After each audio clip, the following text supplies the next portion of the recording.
Hoje, ministrando mais uma vez essa revista da Escola Bíblica Dominical, com essa série de estudos, nos falando sobre missiologia. Então, quarto trimestre 2023, até os confins da terra. Então, esse é o tema, pregando o evangelho a todos os povos até a volta de Cristo. Então, ministrei a lição de número 7, que nos falou sobre a responsabilidade da igreja com os missionários, né? E essa lição de número 8 é missionários fazedores de tenda. Então, fique firme aí, assista aí o vídeo, porque o vídeo está muito interessante, muito abençoado, né? Então, vamos lá. Temos aqui o texto áureo.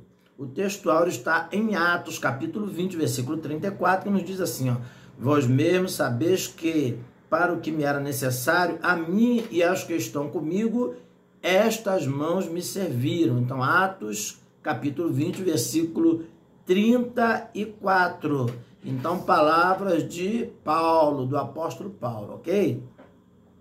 Verdade prática, é possível servir a Deus e aos outros por meio de sua profissão, aonde quer que você vá.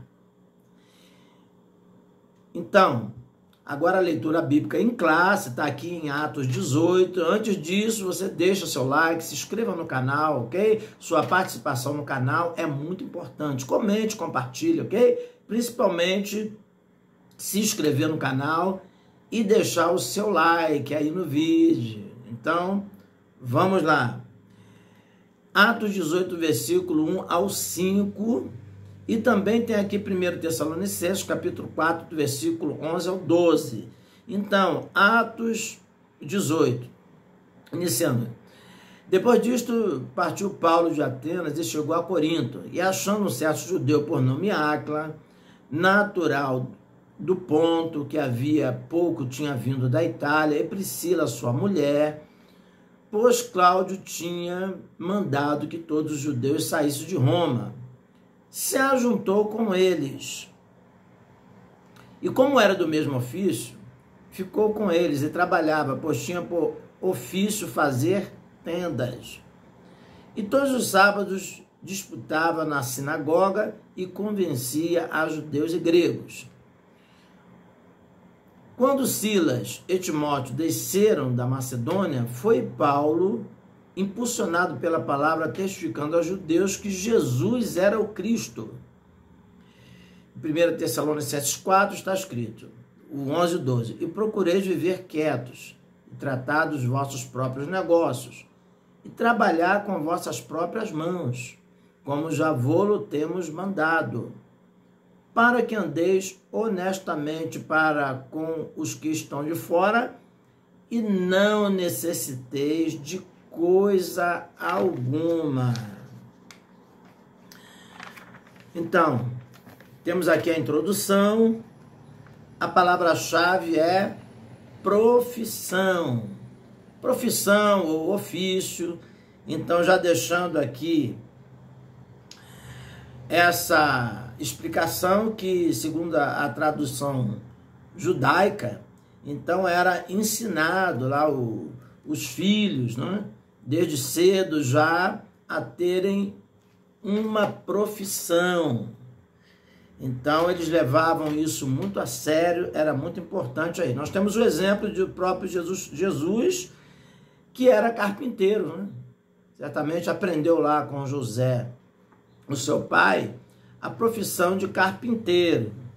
Então vamos lá, a introdução. É preciso abandonar a vocação profissional para exercer o chamado missionário? Só existe apenas um modelo de chamado missionário? Chamado missionário chamado missionário e vida profissional são irreconciliáveis? Então são aqui 3 questionamentos, ok? Que vai ser desenrolado aqui no decorrer da lição. A lição desta semana traz uma reflexão à luz da vida do apóstolo Paulo como alguém que, ao mesmo tempo, exerce uma profissão e anuncia o Evangelho de Cristo. De acordo com esse exemplo bíblico, vamos meditar a respeito dos fazedores de tendas. O que essa expressão quer dizer e até que ponto a vida profissional e o chamado missionário podem e devem se encontrar para a glória de Deus. Então ele vem aqui no tópico de número 1, dizendo assim, a vida profissional de Paulo e sua vocação ministerial. Então, conforme já falamos, já lemos anteriormente, aqui em Atos 18, versículo 1 a 5, que ele já cita aqui já no tópico 1, e que já foi lido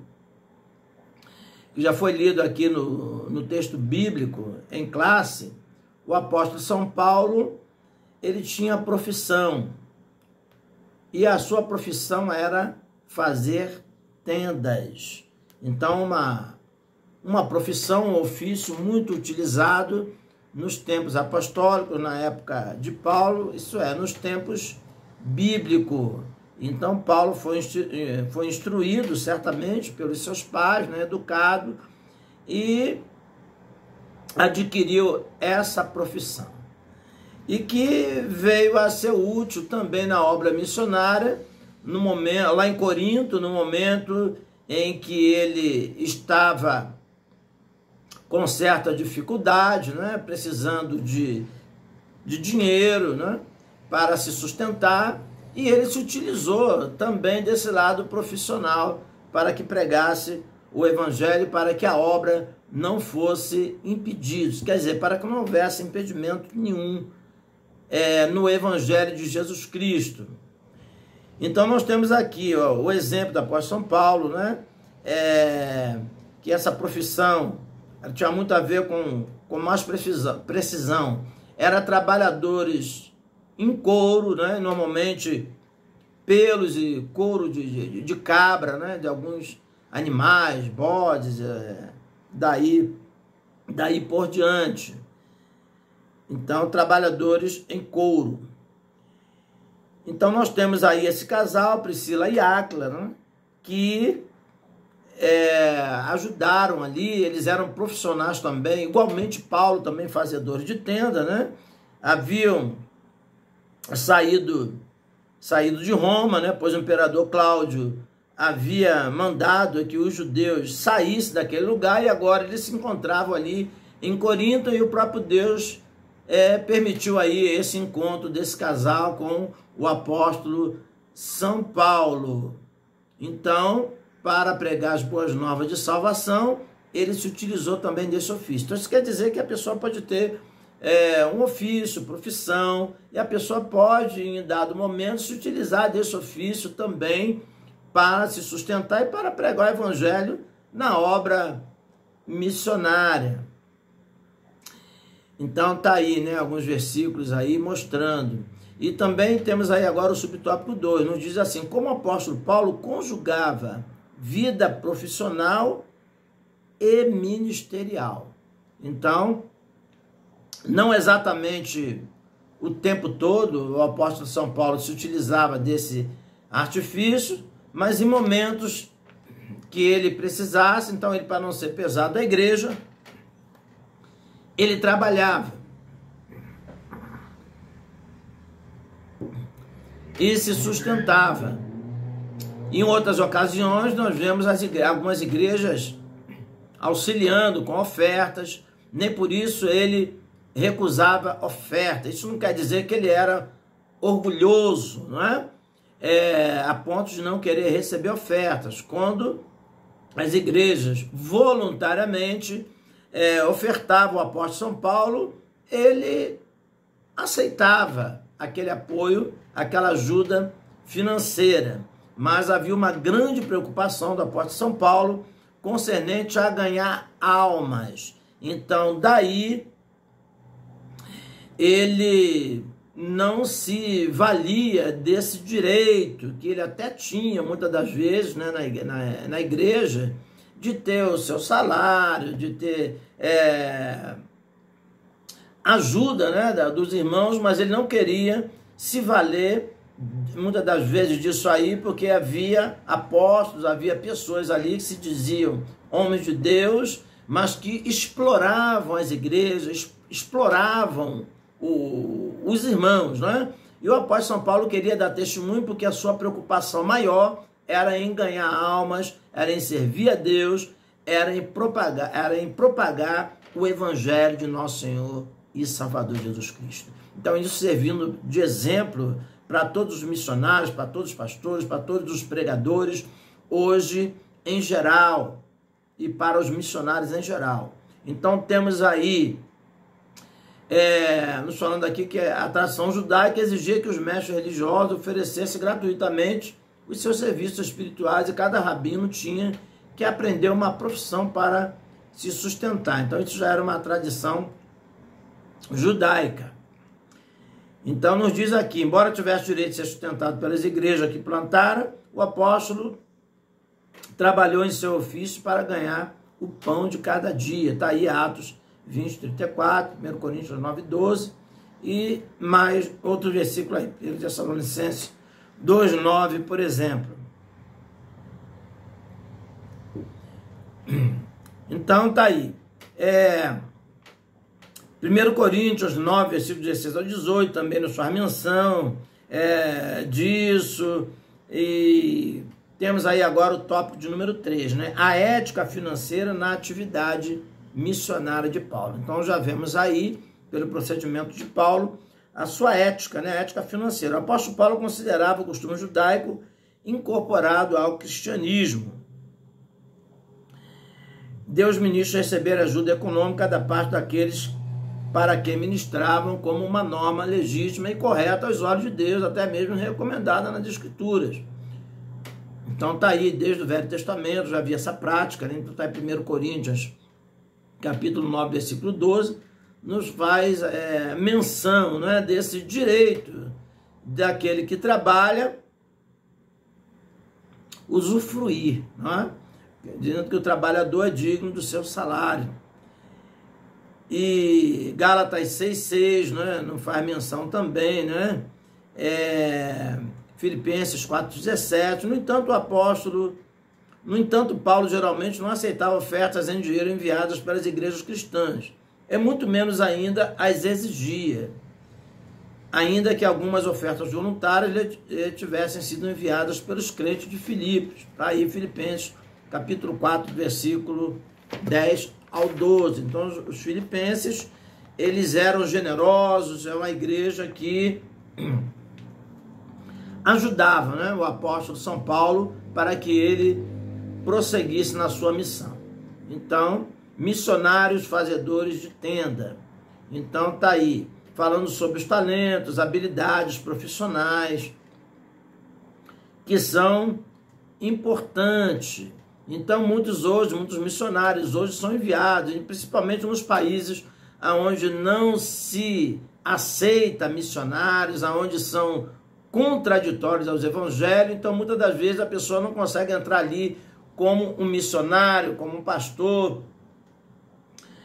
como uma pessoa que prega o evangelho. Porém, profissionalmente consegue entrar. Então, muitas das vezes, depois dele entrar lá como um profissional, seja ele do nível mais humilde, até no nível maior, né? Pode ser, ainda que seja aí um pedreiro, um serralheiro, um soldador, como pode ser também aí do nível técnico, não é? Técnico, aí eletricista, enfermagem e química, como pode ser nível superior, um engenheiro, médico, e muitas outras profissões aí, não é? Um empresário, enfim, todas as profissões em geral, né? Empresário ou empresária, né? Seja homem, seja mulher. Então, muitas das vezes a pessoa tem aí essa oportunidade. Então, é perfeitamente possível ser um profissional ou empreendedor e realizar a obra missionária sem necessidade de abandonar a carreira profissional. Estão destacando que, sim, existem alguns que foram chamados para trabalhar inteiramente pela obra, sim, não é? E até abandonar seu trabalho profissional, ok? mas muitos utilizam do seu trabalho profissional para fazer a obra missionária. Então nós temos vários exemplos aí de homens de Deus que foram enviados para a obra missionária, até mesmo os fundadores aí das Assembleias de Deus, né? Segundo a história, eles trabalharam no início para se sustentarem, até que depois foram se firmando e para espalhar aí a palavra do Senhor, o movimento pentecostal aí das Assembleias de Deus no Brasil, conforme também outras denominações. Temos alguns exemplos de pessoas que se utilizaram também do trabalho, né? Trabalharam para se manter, para depois eles conseguirem ter mais êxito e poderem ficar direto na obra missionária, ok? Então, daí por diante. Então, vamos lá. Então, as habilidades, ofícios, negócios e profissões, né, têm acesso a lugares onde os tradicionais missionários plantadores de igreja e evangelistas não têm. Foi o que eu falei aqui ainda há pouco, certo? Então, como profissional, muitas das vezes, a pessoa consegue entrar, né? E às vezes a pessoa tem um chamado missionário e já aproveita e faz a obra missionária naquele local, né? É onde tem as portas até mesmo fechadas para o evangelho. Subtópico 13, o preparo dos fazedores de tendas. Então ele vai aqui falando sobre a preparação, como outros missionários, fazedores de tendas devem se preparar plenamente para se tornarem os ministros transculturais mais eficientes que puderem. Já falamos sobre transculturais, culturas diferentes da que vivemos, pode ser até mesmo em outros estados, né, com culturas bastante diferentes, mas principalmente atravessando fronteiras a outros países. Então, aqui é muito oportuna a orientação do apóstolo Paulo ao jovem Timóteo, em que a boa instrução é necessária a todo bom obreiro, da causa do mestre. Está aí, 2 Timóteo, capítulo 3, versículo 17. Então, ele prossegue falando aqui nesse aspecto, há um crescimento significativo de profissionais missionários ou fazedores de tendas, chamados para missões. São homens e mulheres treinados. São de mulheres treinadas por instituições missionárias com experiência reconhecida para que eles usem suas profissões no exterior, a fim de testemunhar de Cristo, principalmente em países fechados para o trabalho missionário tradicional. Então, Deus tem as suas estratégias, né? E a igreja, as instituições também precisam ter as suas estratégias para o envio de missionários para a pregação do evangelho em lugares onde não se aceita.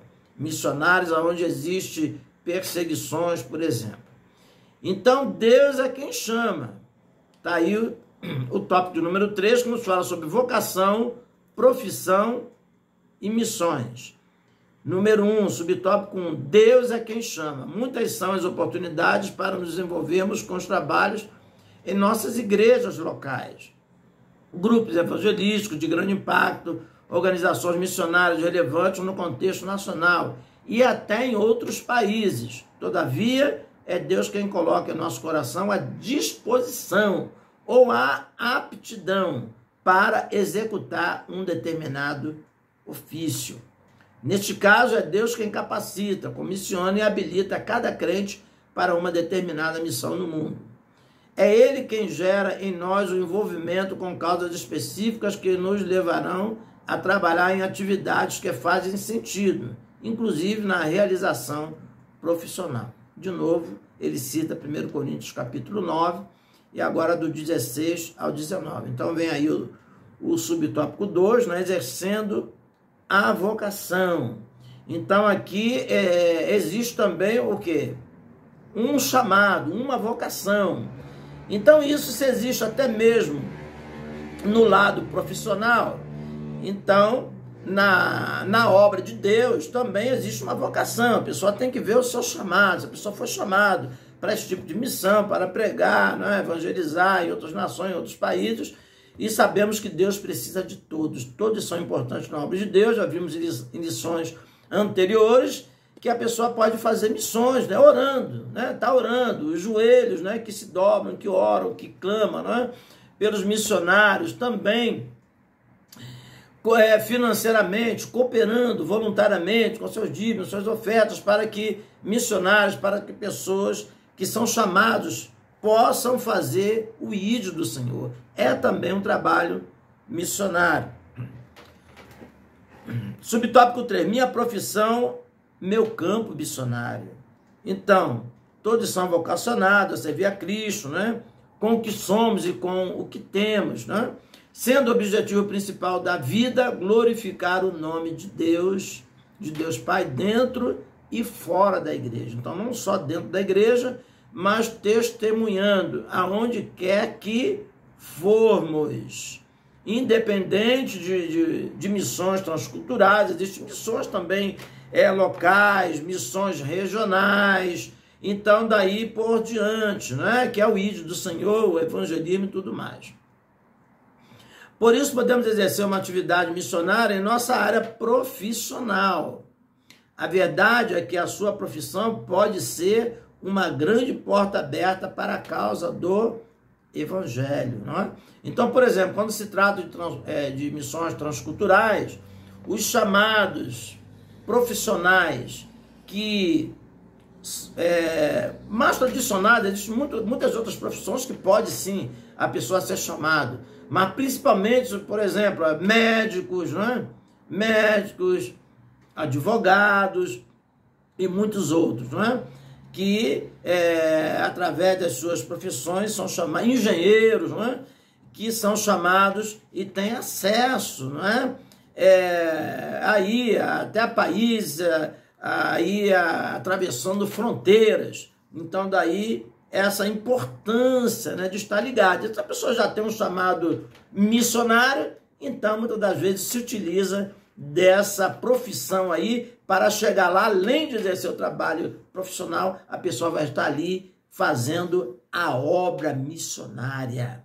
Então, conjugar habilidades, né, com a obra missionária. 1 Coríntios, capítulo 9, versículo 23. Então, chegamos aí à nossa conclusão, que nos diz o seguinte: Deus está chamando cada vez mais profissionais para que leve a mensagem de salvação até os confins da terra, especialmente aos povos não alcançados. Entretanto, é preciso um alerta. Nem todos os que se sentem atraídos a fazer tendas estão qualificados para a tarefa. É necessário examinar os motivos e avaliar a disposição espiritual. Daí a importância do trabalho da igreja local na descoberta de vocações, pois é onde o crescimento espiritual ocorre mais plenamente no contexto de uma igreja saudável, porque Deus quer usar todos, conforme já falei anteriormente. Acompanhado de uma programação pessoal, com o objetivo de levar a pessoa a desenvolver o conhecimento de Deus e das Escrituras. Uma vez que a base está firmada, podemos aprender habilidades ministeriais, especialmente como levar outros a Cristo e discipulá-los, como diz a palavra do Senhor, né? Mateus 28, versículo 19, aí, né? ensinando e batizando em nome do Pai, do Filho e do Espírito Santo, ensinando a guardar todas as coisas que eu vos tenho mandado. Então disse Jesus. Então que Deus possa te abençoar ricamente ou abundantemente e que você possa ser uma bênção na obra de Deus para fazer missão, evangelizar, para cooperar, para que o evangelho vá à frente e você não venha negar o seu chamado, mas exercer o seu chamado, porque Deus não te chamou em vão. Deus tem um propósito e uma obra a realizar aqui nessa terra, uma missão nas nossas vidas. Então, e semana que vem, se o Senhor permitir, estaremos estudando aí a lição de número 9, a igreja e o sustento missionário. Então, é uma continuidade a esse tema, ok? Então, não se esqueça, se inscreva no canal, deixe seu like, a sua participação no canal é muito importante, ok? Me ajude a trabalhar para o Senhor, a evangelizar, a edificar também, né, pessoas que fazem a obra de Deus, professores e tudo mais, para que o nome do Senhor Jesus seja glorificado, ok? Então que Deus te abençoe ricamente, abundantemente, em nome do Senhor Jesus Cristo. Amém.